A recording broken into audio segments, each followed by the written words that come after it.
Scompaiono le 21 USL del Veneto. Al loro posto ne sorgerà una ogni 200-300 mila abitanti, fatta salva la laguna di Venezia, il Polesine e le zone di montagna.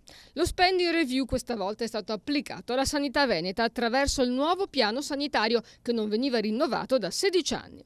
Il provvedimento è passato senza un ampio consenso a Palazzo Ferrofini con soli 30 voti, quelli della Lega e del PDL, e c'è il rischio che il Ministero lo impugni.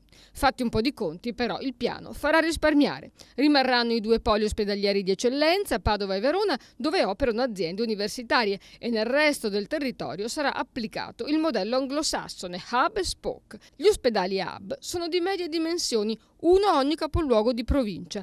Garantiscono tutte le specialità di base, e gli spoke sono i più vicini al territorio, con un bacino ideale di 200.000 abitanti, dotati di pronto soccorso e specialità di base, come chirurgia generale, medicina interna, oncologia, cardiologia con unità coronarica, ostetricia, ginecologia, pediatria, ortopedia, terapia intensiva, neurologia, urologia, psichiatria, geriatria. L'ospedale San Giovanni e Paolo a Venezia diventerà ospedale di rete e dunque punto di riferimento per i pazienti che vivono ai confini della regione.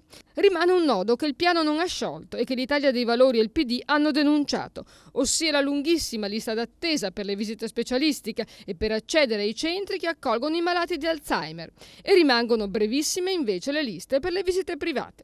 Poi c'è il problema dei pronto soccorso, che in alcuni ospedali costituiscono un girone dantesco. Dario Bond del PDL ha richiamato l'attenzione sull'aumento del fenomeno della mobilità dei pazienti verso le altre regioni.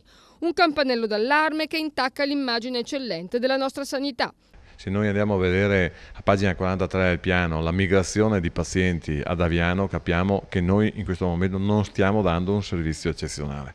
Dobbiamo dare un servizio specifico tumore per tumore, patologia per patologia, con i riferimenti veri, di modo che l'ultimo paziente che non ha nessuna conoscenza e il primo paziente che ha tutte le conoscenze abbiano praticamente la cura allo stesso livello. Questa non è demagogia, questa è giustizia sociale e sanitaria. Questo deve dare il piano. E su tutto incombe l'ombra di altri tagli che il governo si appresterebbe a varare e che, a detta anche del governatore del Veneto Luca Zaia, sarebbe devastante per il sistema sanitario veneto.